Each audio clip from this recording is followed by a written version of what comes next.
Pagi. Bagaimana kabarnya pagi hari ini? Alhamdulillah, luar biasa.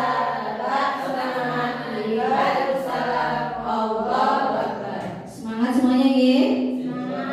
Sehat semuanya? Sehat. Alhamdulillah. Sehat semuanya. Alhamdulillahirabbil alamin. Puji syukur kehadirat Allah Subhanahu wa taala yang telah memberikan nikmat dan karunia-Nya kepada kita semuanya, terutama nikmat sehat yang kita rasakan pada pagi hari ini, sehingga semuanya bisa hadir di kegiatan kita diseminasi budaya positif pada hari ini dalam keadaan sehat walafiat. Kedua kalinya sholawat dan salam semoga senantiasa tercurahkan kepada junjungan kita Nabi Agung Nabi Muhammad SAW beserta keluarganya dan para sahabatnya. Saya ucapkan selamat datang dan terima kasih kepada ustadz-ustadzah semuanya yang telah meluangkan waktunya untuk bisa menghadiri undangan kami di acara diseminasi budaya positif yang dilaksanakan oleh calon guru penggerak angkatan 9 dari SDIT Batu Salam Kabupaten Magetan. Di sini saya sebagai MC akan membacakan kegiatan kita pada pagi hari ini. Yang pertama adalah pembukaan, kemudian yang kedua sambutan dari kepala sekolah, dan yang ketiga adalah penyampaian materi diseminasi budaya positif oleh calon guru penggerak angkatan 9. Baiklah, untuk acara yang pertama, mari kita buka kegiatan kita pagi hari ini dengan bacaan basmalah bersama-sama. Bismillahirrahmanirrahim. Semoga dengan bacaan basmalah di awal kegiatan bisa memberikan kelancaran acara dari awal hingga akhir nanti.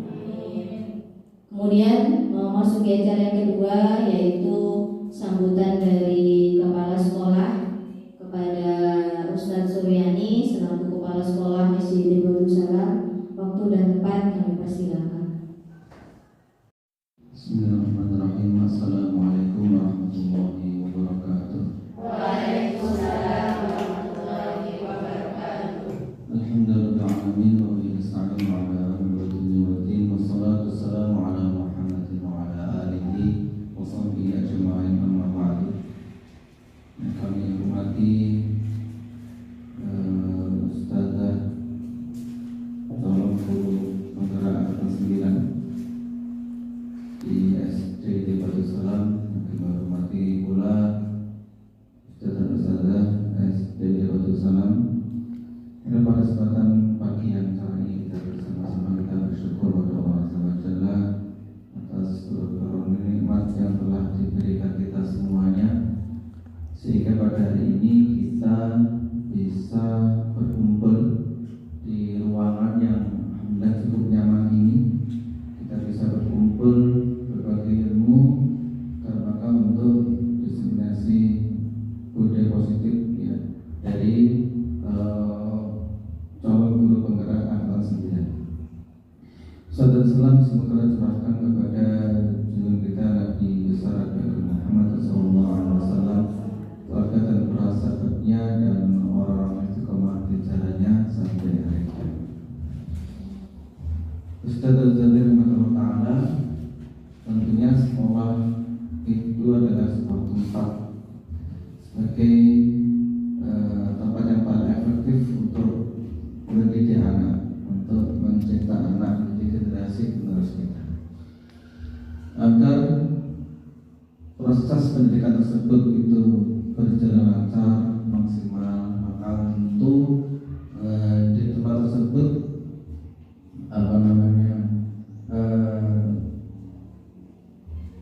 menjamin dalam keadaan aman dan nyaman. Karena ketika tempat itu aman dan nyaman, maka insya Allah dari para peserta didik, kemudian ustadz-ustadzah, kemudian para orang tua pun merasa nyaman, merasa lega, sehingga proses pembelajaran itu bisa berjalan dengan maksimal. Namun di dalam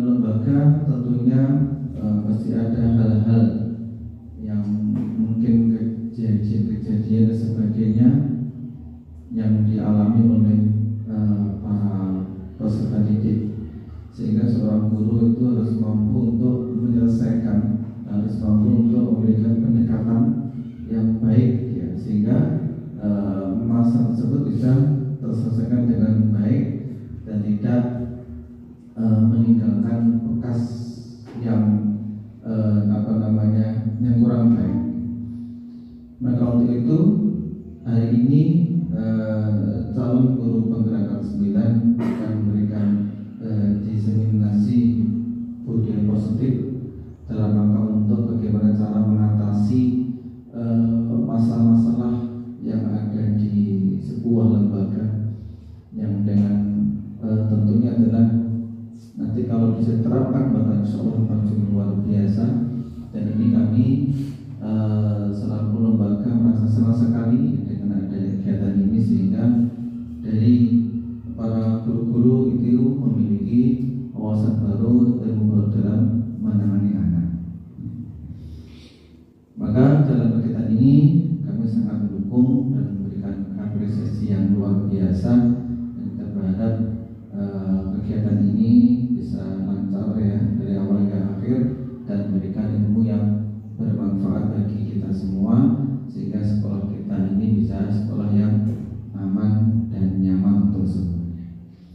Demikian yang kita sampaikan. Selamat untuk berbagi ilmu, selamat untuk melaksanakan kegiatan disiplin budi positif ya. Dari saya cukup sekian. Kurang lebihnya mohon maaf. Aku qouli hadza astaghfirullahaladzim. Wassalamualaikum warahmatullahi wabarakatuh. Waalaikumsalam warahmatullahi wabarakatuh.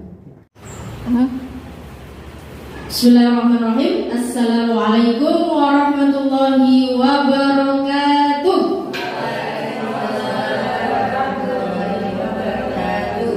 Ya, alhamdulillah luar biasa. Ada berapa orang di sini? 1, 2, 3, 4, 5, 6, 7, 8, 9, 10. Ya, ada 10 orang di sini. Terima kasih atas kehadirannya. Bagaimana kabarnya Bapak Ibu hari ini coba?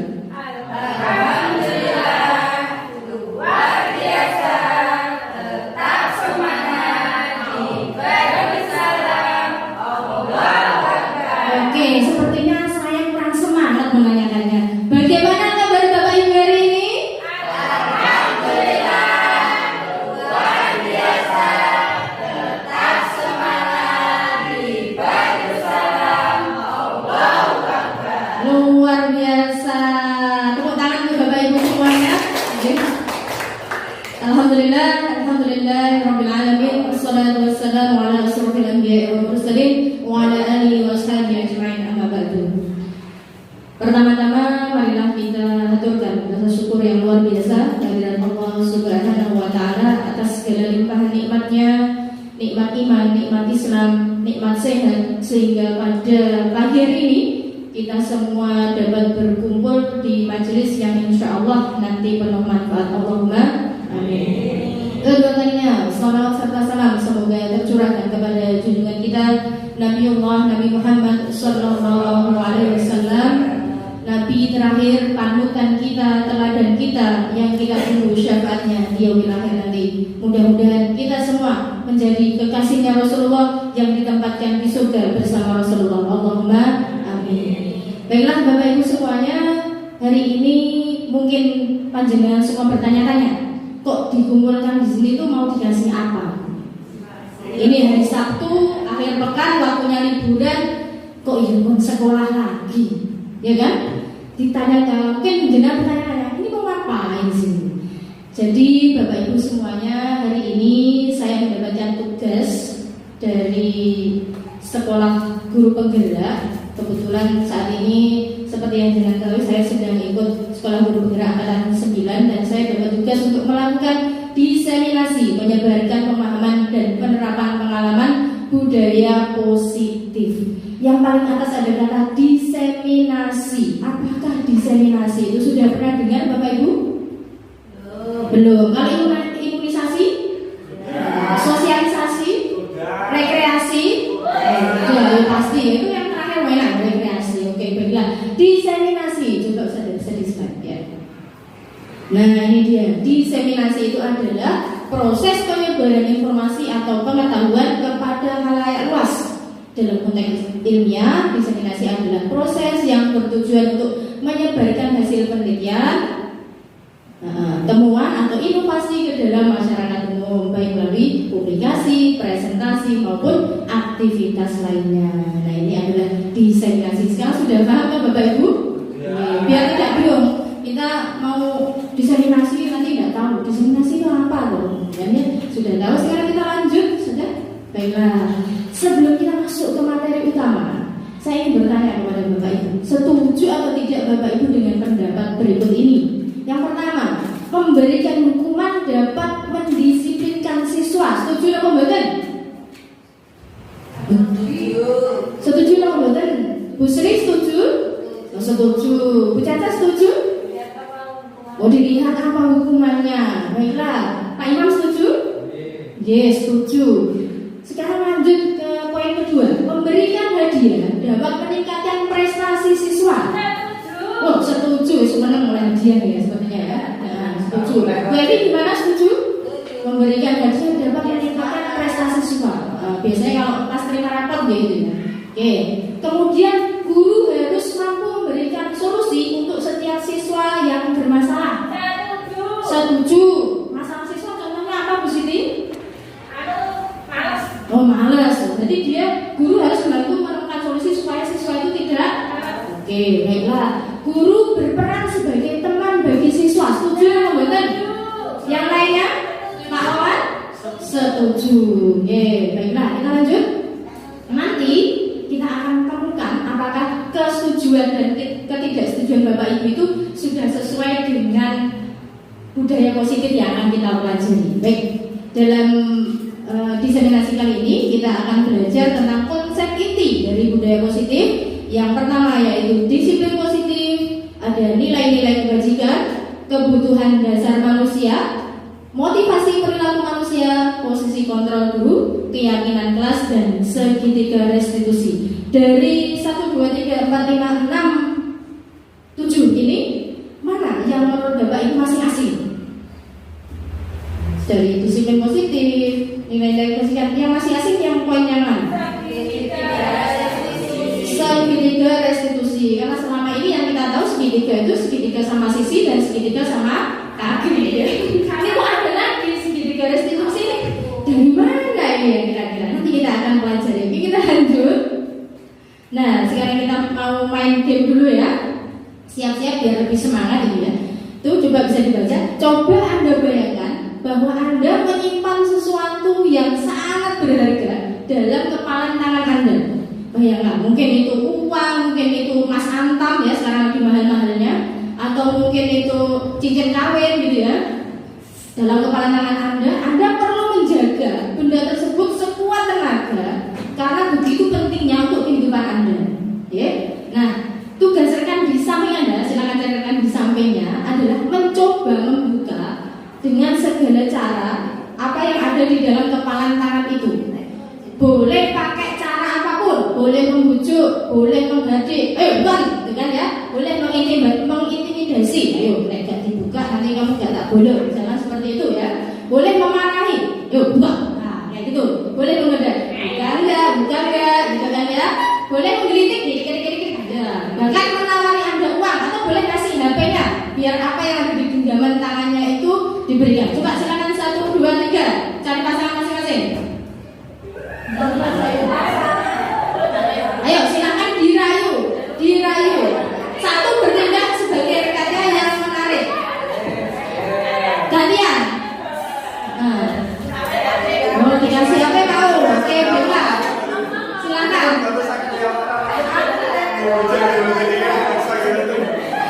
Oke, baik. Sudah Bapak Ibu. Ada yang berhasil membuka kepalan tangannya? Siapa? Coba.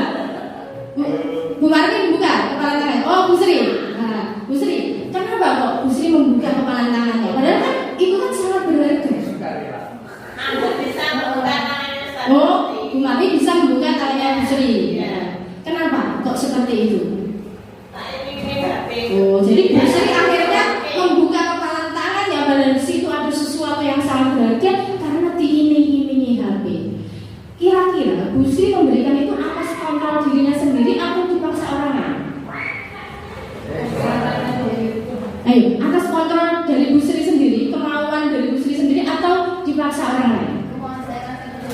kemauan Bu Sri, karena Bu Sri butuh HP ternyata. Oke. Jadi itu pertanyaan, apakah Anda membuka kepalan tangan Anda ketika diminta teman Anda? Rata-rata membuka atau tidak? Enggak. Rata-rata tidak mau membuka. Apa alasannya kira-kira? Bahaya, sangat berbahaya. Ini adalah masa depanku gitu ya kira-kira. Oke. Apakah mungkin Bapak Ibu membukanya? Mungkin seperti yang dilakukan Bu Sri tadi. Kenapa Bu Sri? Karena diiming-imingi sesuatu yang mungkin menurut Bu Sri itu penting juga buat beliau. Oke. Nah, dalam kegiatan ini sesungguhnya siapa yang memegang kendali atau kontrol untuk membuka atau menutup kepalan tangan tadi? Yang punya tangan, diri sendiri, bukan orang lain ya. Oke, baiklah. Jadi yang punya kontrol terhadap diri kita adalah diri kita sendiri. Seperti dalam Islam itu setiap orang adalah pemimpin dan setiap pemimpin bertanggung jawab atas apa yang dipimpinnya. Kullukum ra'in wa kullukum mas'ulun an ra'iyati. Jadi kita itu yang punya kendali terhadap apapun yang kita lakukan. Baik, kita lanjut ya. Nah, itu tadi miskonsepsi atau kesalahpahaman tentang teori kontrol. Ilusi guru mengontrol murid. Misalkan murid tidak mengerjakan PR, terus anjuran beri PR kepada murid, dia murid itu tidak mengerjakan PR-nya, maka sebenarnya yang mengontrol murid itu guru atau murid sendiri?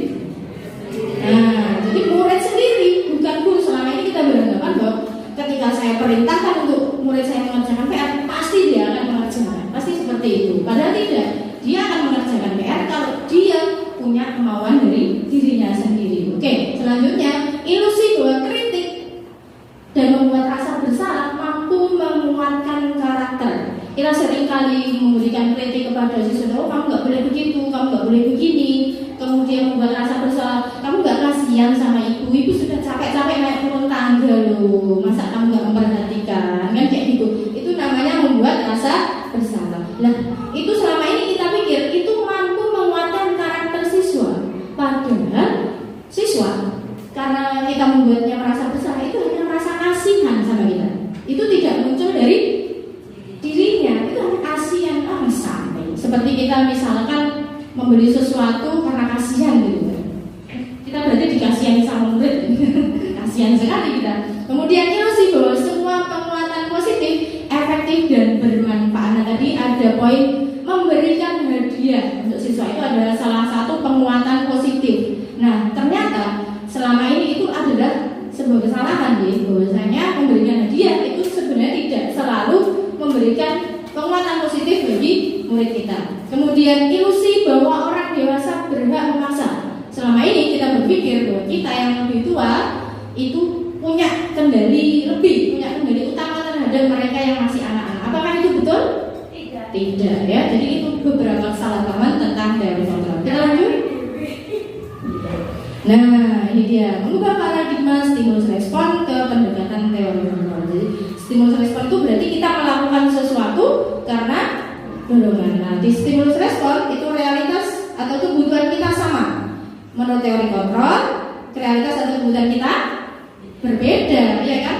Saya butuh sesuatu yang tidak sama dengan kebutuhannya Bu Sri. Itu beda-beda. Setiap orang punya kebutuhan yang beda. Kemudian semua orang melihat hal yang sama. Itu menurut stimulus respon. Nah, di teori kontrol setiap orang memiliki gambaran berbeda. Ya, kita melihat pohon misalkan, itu kadang kita ada yang kalau orangnya mistis kan, bentuk pohonnya seperti hantu, gitu kan. Tapi kalau orang yang positif, bentuk pohonnya estetik, gitu kan. Itu cara pandang yang berbeda.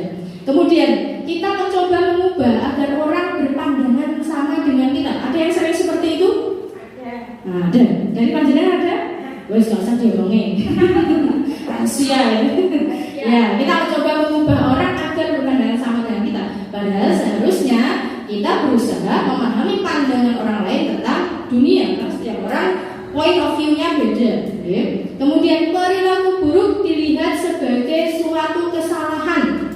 Nah, sementara dalam teori kontrol semua perilaku memiliki tujuan. Dia berbuat salah itu pasti dia punya tujuan, punya alasan, ya.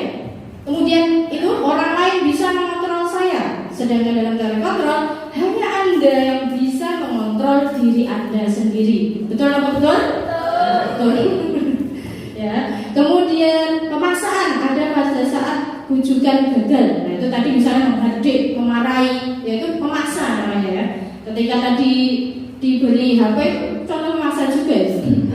Kemudian Anda tidak bisa mengontrol orang lain. Tak semuanya itu kendali utama ada di diri kita. Okay? Pemaksaan, mana tadi? Nomor terakhir, model berpikir menang dan kalah. Aku kudu menang dari murid, aku harus menang dalam permainan ini. Nah, kalau dalam teori kontrol model berpikirnya adalah win-win solution. Model berpikir menang-menang. Nanti kode menangnya, ya. Akhirnya kode-kode dalam dia. Sama-sama menang, ya. Sama-sama menang, sama-sama senang. Itu yang dibutuhkan kita sebagai seorang guru. Lanjut, saudara. Nah, ini dia disiplin positif. Disiplin kan memang positif, kenapa harus ditambahi positif di depannya gitu kan? Oke, disiplin berasal dari kata disiplina yang artinya belajar. Disiplin mengacu pada disiplin diri yang memiliki tanggung jawab terhadap apa yang dilakukannya berdasarkan nilai-nilai yang diyakini. Sepakat dengan pengertian ini? Sepakat. Oke. Nah, disiplin positif adalah salah satu cara penerapan disiplin yang bertujuan untuk menumbuhkan kesadaran serta memberdayakan peserta didik tanpa imbalan. Ini poin yang masih garis bawahi, tanpa imbalan, penghargaan, ancaman atau hukuman. Jadi maksudnya supaya peserta didik sadar dari dirinya sendiri tanpa embel-embel, tanpa iming-iming seperti yang dilakukan oleh saudara Marmi tadi ya. Oke, baiklah. Sebagai pendidik, tujuan kita adalah menciptakan peserta didik yang memiliki disiplin diri sehingga mereka berperilaku mengacu kepada nilai-nilai kebajikan universal dan memiliki motivasi intrinsik atau motivasi internal dalam dirinya ke dalam perubahan perilaku ke arah yang lebih baik. Ya, kira-kira seperti itu. Lanjut, saudara. Nah, ini dia nilai-nilai kebajikannya itu apa saja? Nilai kebajikan itu adalah nilai yang disepakati bersama. Itu ada apa yang di atas. Ya, lepas dari suku, bangsa, agama, bangsa maupun latar belakangnya. Sepertinya kondisi semakin tegang ya. Nggak usah tegang, Bapak Ibu yang mau kamar mandi silahkan ke kamar mandi ya Bapak. Ya, yang mau mencicipi minumannya juga boleh dipersilakan. Ya, nah ini ada nilai-nilai kebajikan kita itu sebenarnya poin utama ya kalau dalam sebuah institusi pendidikan itu mengacu pada profil pelajar Pancasila. Apa saja isinya? Boleh dibaca? Beriman, bertakwa pada Tuhan Yang Maha Esa, berakhlak mulia, gotong royong, dan bernalar kritis. Apakah itu semua sudah muncul dalam diri kita sendiri? Nah, saya yakin beberapa sudah muncul, masa belum sama sekali ya. Oke. Nah, untuk nilai kebajikan secara universal ada ini: toleransi, rasa hormat, integritas, mandiri, menghargai, antusias, empati. Bedanya empati sama simpati apa positif? Empati itu. Nah, empati itu merasa bahwa dia itu juga merasakan hal yang sama sehingga kepeduliannya lebih meningkat. Dan rasa ingin tahu, kreativitas, kerjasama, percaya diri dan komitmen. Kemudian di sini juga ada keterampilan life skill, dapat dipercaya, lurus hati, pendengar yang aktif. Pendengar yang aktif itu berarti dia mendengar tapi memberikan respon, tidak hanya nyimak tok gitu ya. Tidak merendahkan orang lain dan memberikan yang terbaik dari diri. Ini nilai-nilai kebajikan sebuah institusi. Oke, lanjut. Nah, tadi kita sudah belajar tentang teori kontrol. Nah, sekarang kita akan belajar tentang motivasi perilaku manusia. Jadi setiap orang itu memiliki motivasi, memiliki alasan mengapa dia melakukan hal tersebut. Misalkan dia selalu datang tepat waktu. Itu kira-kira biasanya karena apa? Dari 3 poin ini, dari 3 motivasi ini. Yang ungu, yang hijau, atau yang merah? Yang ungu untuk menghindari ketidaknyamanan atau hukuman. Nah, berarti Bu Siti datang ke sekolah tepat waktu itu biar tidak dihukum ya Bu Siti ya? Oh iya. Ya, baiklah. Kemudian untuk menjadi orang yang mereka inginkan dan menghargai diri sendiri dengan nilai-nilai yang mereka percaya.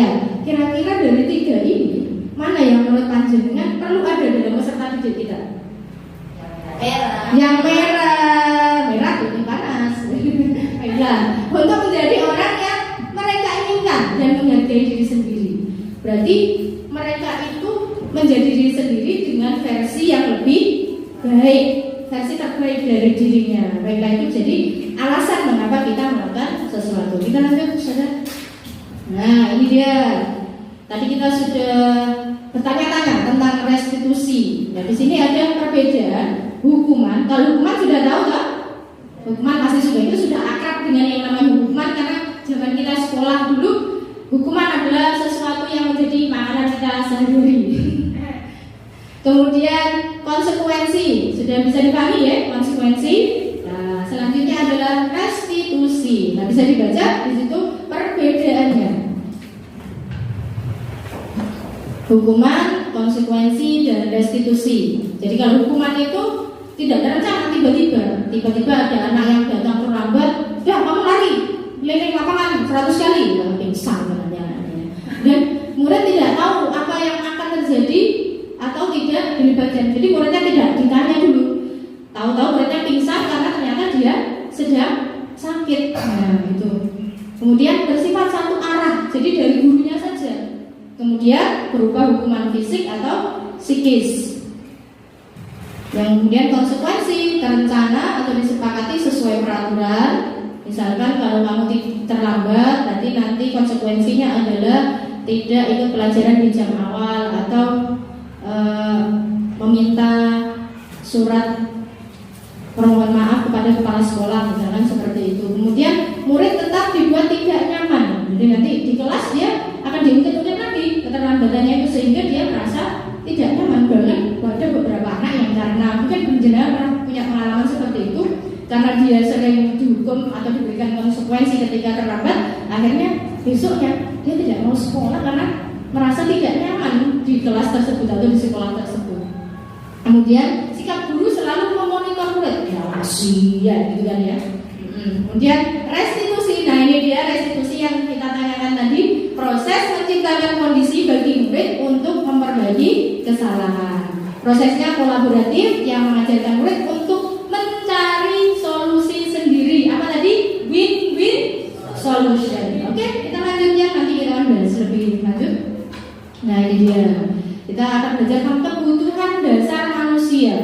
Manusia itu punya beberapa kebutuhan dasar, yaitu segala sesuatu yang kita lakukan untuk mendapatkan apa yang kita inginkan. Seluruh tindakan yang kita lakukan itu memiliki tujuan tertentu, dan semua usaha terbaik yang kita lakukan adalah dalam rangka itu tadi, memenuhi kebutuhan dasar. Oke, lanjut sana. Nah, ini dia 5 kebutuhan dasar manusia. Bertahan hidup, makanan, pakaian. Jadi misalkan kayak gini, karena ini bertahan hidup, jadi minum dulu. Misalkan anak-anak di kelas kita sering keluar, kebelet tipis saja, kebutuhan bertahan hidup, ya kan? Iya nggak?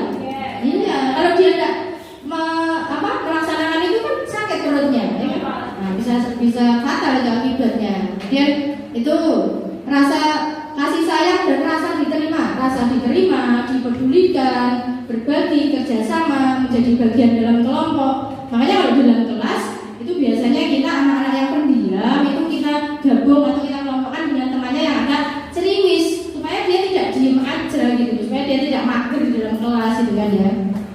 Kemudian kalau absen kita panggil satu-satu, ayo Ani, ayo Hima, kayak gitu kan ya. Kalau nggak dipanggil saja, aku kok nggak dipanggil, kan biasanya gitu ya. Kemudian penguasaan, nah itu harga diri, keinginan untuk dianggap memimpin, berprestasi, diakui, didengar. Ini ada pada diri semua bukan kira-kira? Ada ya, harga diri. Nah, ya. Kemudian ini yang asing nih, yang pasti kita pengen nih, kebebasan. Nah, ini pasti semua orang sangat menginginkan. Apalagi anak-anak pengennya bebas. Aku kok disuruh duduk terus dari pagi sampai siang. Sekolah full day itu kayak di TikTok itu ya, sekolah full day marah ya aku raiso tulinan layangan. Nah, itu kebutuhan ini kebebasan. Dan apa? Pengen tulinan layangan itu berarti juga masuk mana? Kesenangan. Namanya anak-anak itu senangannya bermain, ora oleh mainan bola, ya kan? Ora oleh bulanan layangan. Gimana ya? Oke, baiklah kita lanjut. 5 posisi kontrol guru. Nah, ini ada posisi kontrol kita, posisi kendali kita sebagai seorang guru. Yang pertama ada penghukum, ada pembuat rasa bersalah, ada teman, ada pemantau, ada manajer. Ya, coba sekarang di kertas Anda, tas saya tadi di mana ya Ustaz? Di sana. Bisa minta tolong? Ya, diambilkan di saku yang sampai itu Ustaz. Nah, ini dia. Dibagikan kertasnya, bisa ditulis kira-kira di posisi mana jenengan sekarang? Apakah penghukum? Apakah pembuat rasa bersalah, teman, pemantau, atau manajer? Bisa dituliskan dulu. Nah, ya nanti kita sudah pokoknya ditulis saja. Kira-kira jenengan ada di posisi mana sih? Satu ya. Satu aja, iya satu. Dua boleh nggak apa-apa ya? Semuanya. Oh ya udah. Kadang-kadang ini, kadang-kadang ini, kadang-kadang ini gitu. Nanti kita akan menemukan kira-kira mana posisi yang paling ideal yang bisa dilakukan oleh seorang guru dalam mendisiplinkan murid-muridnya. Oke? Sambung? Sambung ya? Oke, baiklah. Coba Bu Sri posisinya apa? Oh belum, Bu Evi? Pemantau. Bu Marni? Teman. Bu Siti? Teman. Bima? Teman. Bu Caca? 3. Apa aja itu? Pemukul, memantau, teman. Burung semuanya. Bu Sri? Oh, pokoknya habis Bu Sri. Itu karena sering yang nulis jadi pokoknya habis.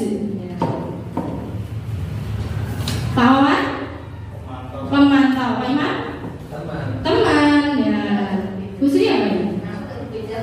Oh, manajer, luar biasa manajer. Mari kita lihat posisi mana ideal. Oke, kita lanjutkan. Nah, ini siswa ada kasus ya. Ini contoh penerapan 5 posisi kontrol guru. Kasusnya siswa datang terlambat ke sekolah. Nah, ini lagi-lagi kamu terlambat. Ayo, silahkan berlari memilih lapangan 10 menit. Kira-kira apa ini? Nah, ini penghukum ya. Kemudian berapa kali Bapak Ibu harus memberitahu kamu? Kamu selalu saja mengecewakan Bapak Ibu. Kalau memelas gitu, apa ya? Membuat rasa bersalah. Akhirnya kan muridnya merasa bersalah, merasa iba tadi kan. Oke, lanjut. Ayo dong, ikuti aturan sekolah. Tolong bantu Bapak Ibu ya, sekali ini saja. Ya sudah, tidak apa-apa. Lain kali jangan sampai berbuat seperti ini lagi ya, dengan nada ngomong. Nah, seperti Bu Marni. Nah, ini posisinya sebagai apa Bu Marni? Teman. Sesuai tidak dengan yang Bu Marni tuliskan tadi? Wah, cocok berarti ya. Oke, kemudian kamu sudah melanggar peraturan sekolah. Kamu tahu konsekuensinya? Besok kamu harus itu dating gimana sih, datang itu ya, salah sih ngetik itu ya. Kamu harus datang lebih awal. Nah, ini apa namanya? Pemantau. Oke, kita lanjut ya. Sudah bisa dipahami ya posisi tadi ya. Nah, ini yang terakhir posisi manajer. Nah, kira-kira kalimatnya seperti ini. Oh, maaf itu belum. Itu harusnya siswa datang terlambat ya. Apakah kamu tahu kesalahanmu? Kira-kira bagaimana kamu memperbaiki kesalahanmu, Siti? Nah, seperti itu kira-kira. Nah, ini posisi seorang manajer. Oke, sekarang saya tanya, dari apa yang Bapak Ibu tuliskan tadi sudah sesuai belum? Sudah sesuai belum dengan apa yang di slide tadi? Sesuai? Enggak? Oke, baiklah. Kita lanjutkan, saudara. Nah, ini posisi kontrol. Apakah aku? Ini ada beberapa kalimat. Saya kecewa sekali dengan kamu. Ibu sangat kecewa sekali dengan kamu. Berapa kali Bapak harus memberitahu kamu ya? Gimana coba kalau orang tua kamu tahu kamu berbuat seperti ini? Pasti nangis di rumah, pasti sedih di rumah. Nah, dengan ada suara memelas itu, ya kan? Itu posisi kontrol apa kira-kira? Rasa bersalah. Pernah atau sering seperti ini? Oh, pernah. Sering. Oke. Ini merasa bersalah. Oke, lanjut. Nah, kalau kalimatnya begini, kamu tidak pernah benar melakukannya. Patuhi aturan saya atau awas. Kamu selalu saja salah. Selalu, pasti selalu yang terakhir selesai kamu itu. Terlambat lagi. Selalu datang terlambat. Kapan sih bisa datang tepat waktu? Apa ini? Kira-kira posisinya apa, Bu Evi? Oke, kita lanjutkan. Nah ini terdengar bijak ya. Apa rencanamu untuk menyelesaikan masalah ini di sana? Apa? Manajer. Ini sesuai dengan posisinya Bu Sri tadi. Oke lanjut. Ayolah lakukan demi Bapak Ibu ya. Ayo bantulah demi Bapak Ibu. Ayo ingat tidak bantuan Bapak selama ini. Ya sudah, kali ini tidak apa-apa. Nanti Ibu bereskan, model Ibu beri. Itu kira-kira posisinya apa? Teman. Oke lanjut. Kamu tidak pernah mendapat nilai jika tidak melakukan tugas. Peraturannya apa? Apa yang telah kamu lakukan? Sanksi atau konsekuensinya apa? Ini apa kira-kira? Balik ya, yang tadi itu adalah pemantau, apa penghukum. Yang ini adalah pemantau ya, yang ini pemantau. Karena nada suaranya datar, bahasa tubuh yang kamu tidak pernah mendapat nilai jika tidak mengerjakan tugas, seperti nada suaranya Bu Evi ya. Ya, cocok tidak Bu Evi? Oh, cocok benar. Kalau tidak percaya bisa dilihat ya. Cocok sekali ternyata ya. Iya, baiklah. Nah, dari semua posisi kontrol yang sudah dengan baca tadi, kira-kira mana yang paling ideal untuk kita terapkan pada peserta didik? Manajer, betul Bu Sri? Berarti kita berikan tepuk tangan untuk Bu Sri yang sudah menjadi manajer untuk peserta didiknya. Sudah diterapkan Ibu? Oh ini insya Allah sudah. Luar biasa ya. Jadi kita tidak hanya menghukum, kita tidak hanya menyalahkan, kita tidak minta dikasihani, tetapi bagaimana supaya anak itu menemukan solusi dari permasalahan berdasarkan kesadarannya sendiri. Oke, kita lanjut. Nah, di sini ini adalah salah satu proses bagaimana menemukan itu tadi, motivasi diri. Mengapa keyakinan kelas? Mengapa kok bukan peraturan kelas? Sudah pernah dengar belum tentang keyakinan kelas? Sudah ya? Belum? Ada yang sudah, ada yang belum. Ya, baiklah. Keyakinan kelas dan peraturan, kira-kira bedanya apa Bapak Ibu? Tulisannya ya jelas positif. Apa Bu Evi? Perbedaannya Bu Evi? Keyakinan itu berarti ya berdasarkan kesepakatannya. Keyakinan berdasarkan kesepakatannya anak-anak. Kalau peraturan? Sudah ditetapkan dari yang berkuasa. Siapa yang berkuasa? Ya, pihak sekolah ataupun gurunya. Sudah masang peraturan, gak tanya-tanya dulu, langsung jebret tempel. Ayo, itu peraturannya. Itu namanya peraturan kelas. Kalau keyakinan kelas itu dibuat bersama-sama. Lanjut. Nah, ini proses pembentukan keyakinan kelas berupa pernyataan universal atau umum, dibuat dalam pernyataan positif, tidak menggunakan kata tidak tadi ya, tidak menggunakan kata jangan, dan sedikit saja agar mudah diingat. Jangan kalimat panjang lebar, satu paragraf ya. Kemudian sesuai dengan kondisi kelas dan sekolah sehingga mudah diterapkan.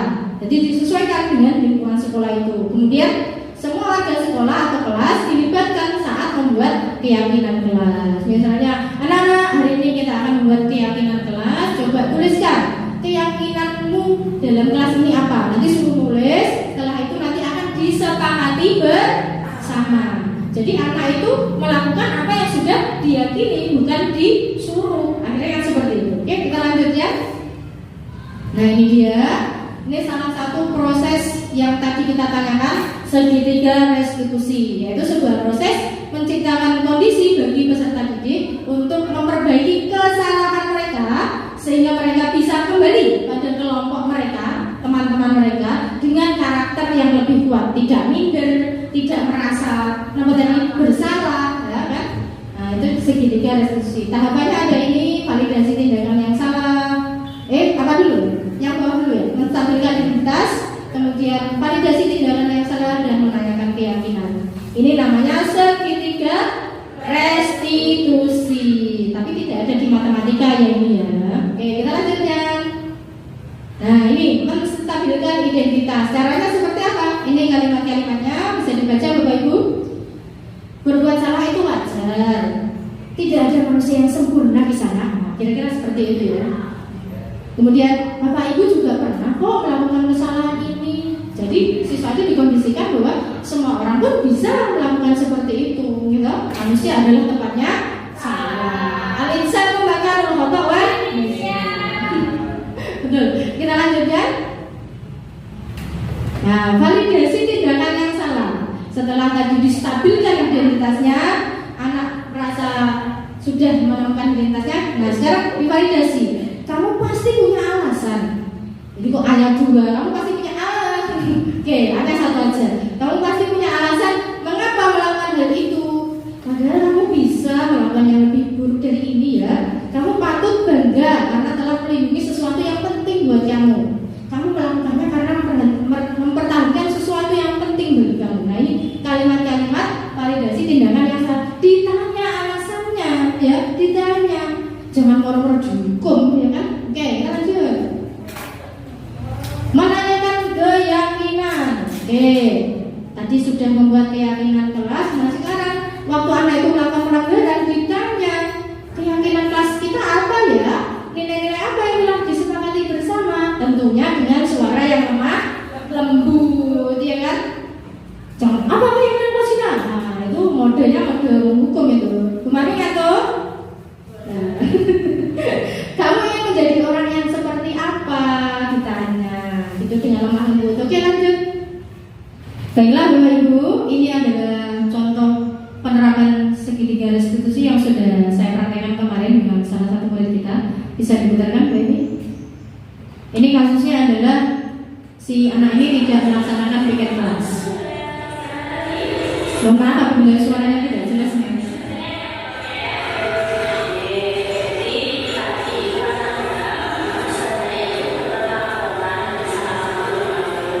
Ini hanya rekayasa ya.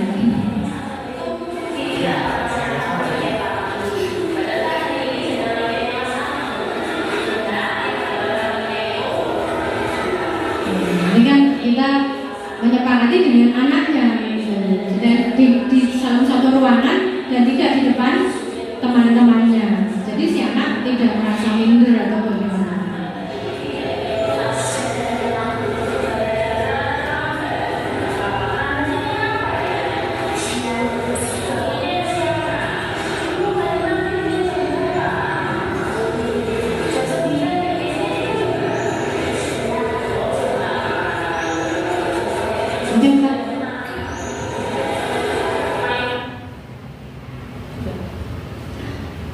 Baiklah, Bapak Ibu, bisa kembali ke slide yang tadi. Oke, kita sudah menyaksikan tadi tentang cara melakukan segitiga restitusi, kemudian posisi kontrol sebagai seorang guru, kemudian apa tadi? Motivasi internal, ya. Baiklah, kita sudah belajar semuanya dan sebagai penutup dalam menerapkan program disiplin positif, hendaknya guru memiliki standar kepribadian, profesional dan sosial yang baik, di mana guru mampu merefleksikan dirinya dalam posisi kontrol saat ini, bagaimana perjalanan dirinya sebagai among atau manajer yang menuntun murid-muridnya menjadi insan yang mandiri, merdeka dan bertanggung jawab. Dan mudah-mudahan nanti setelah kita memahami mewujudkan budaya positif ini di sekolah kita, anak-anaknya menjadi lebih baik lagi, karakternya lebih kuat lagi, dan suasananya lebih kondusif lagi, sehingga pembelajaran di sekolah lebih menyenangkan dan akhirnya terwujud sebuah generasi yang sesuai dengan karakter profil pelajar Pancasila. Baiklah, terima kasih Bapak Ibu semuanya atas perhatiannya. Mohon maaf atas segala kekurangan. Ini dibuka sesi tanya jawab satu kali atau tidak? Sudah jelas ya? Sangat jelas, alhamdulillah. Ya. Terima kasih atas perhatiannya semuanya. Mudah-mudahan apa yang saya sampaikan hari ini bermanfaat, terutama bagi diri kita sendiri, kemudian bermanfaat bagi murid-murid kita, dan bermanfaat bagi nusa, bangsa, dan agama. Allahumma amin. Dan mudah-mudahan kehadiran panjenengan semua di sini menjadi amal jariah panjenengan, karena satu, jenengan sudah membantu saya dalam mengerjakan tugas, yang kedua jenengan sudah belajar ilmu tentang budaya positif yang bisa ditularkan ke banyak orang. Baiklah, terima kasih semuanya. Akhir sekian dari saya. Wassalamualaikum warahmatullahi wabarakatuh.